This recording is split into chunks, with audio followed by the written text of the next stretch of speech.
From JBS Studios in Greater New York, this is the JBS News Update with Tisha Bader. I'm Tisha Bader with the JBS News Update for Wednesday, October the 31st, 2018. Funerals continue today for the 11 people murdered this past Saturday at the Tree of Life Synagogue in Pittsburgh. Melvin Wax, Irving Younger, and Joyce Feinberg were laid to rest today. U.S. President Donald Trump arrived in Pittsburgh yesterday evening, accompanied by the First Lady Melania Trump, his daughter Ivanka, and her husband Jared Kushner, as well as by Israel's ambassador to the United States, Ron Dermer. They were met by Tree of Life Rabbi Jeffrey Myers, who had been leading services when the shooting began on Shabbat and managed to save a number of his congregants. The president placed a stone, a Jewish burial tradition, at each marker for the victims outside the synagogue. Trump's visit was not without controversy. Hundreds gathered to protest the president's arrival in Pittsburgh.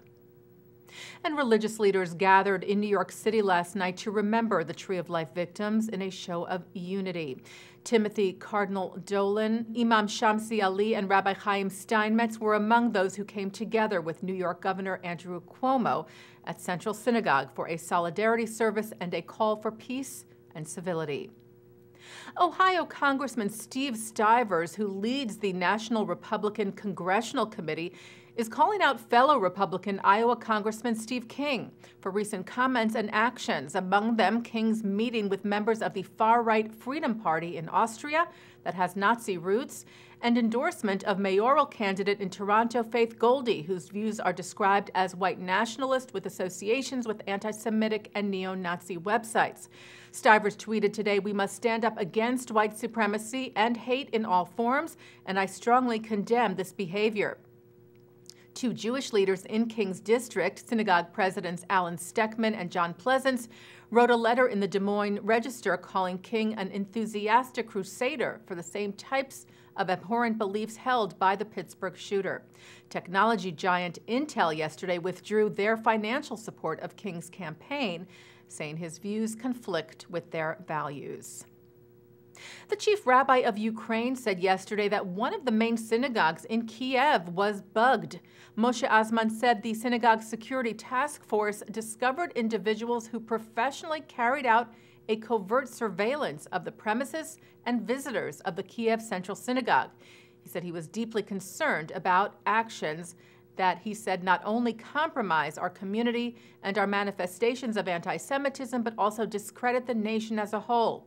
The government's National Anti-Corruption Bureau of Ukraine has denied the accusations. Under communism in the former Soviet Union, Jewish communities were often under surveillance. Turning now to Israel's municipal elections that took place yesterday. Results of note include, for the first time, the election of a woman mayor for the city of Haifa. Einat Kalish Rotem is also the first woman in Israel's history to lead a major city. And surprising results in Jerusalem. Councilman Moshe Leon and Ofer Berkovich received the most votes, though neither reached the required 40% to win and will now face off on November the 13th. Leon is backed by the ultra-Orthodox Shas party. Berkovich has the support of the modern religious as well as secular Jerusalemites. Ze'ev Elkin, who was backed by Israeli Prime Minister Benjamin Netanyahu, did not receive enough votes and is now out of the race. And Israel's foreign ministry announced yesterday that Amira Oron will serve as Israel's new ambassador to Egypt. She is the first woman to hold that position. The foreign minister of Oman, Yusuf bin Alawi, met today with Palestinian Authority President Mahmoud Abbas in Ramallah. Official Palestinian Authority news site Wafa said Alawi gave Abbas a letter from Oman's leader, Sultan Qaboos bin Said, about the recent visit of Israeli Prime Minister Netanyahu this past Thursday, which was the first visit by an Israeli Prime Minister to Oman in over 2 decades. And Netanyahu today met with visiting Foreign Minister of Canada, Chrystia Freeland, in Jerusalem.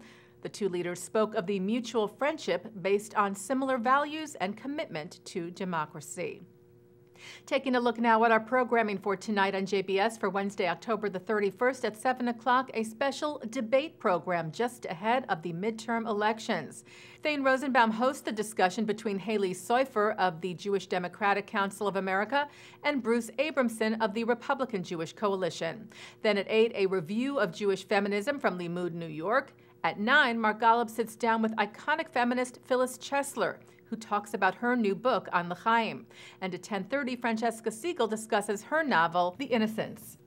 And coming up right after this newscast tonight at 6:30, it's Thinking Out Loud with Micah Halpern.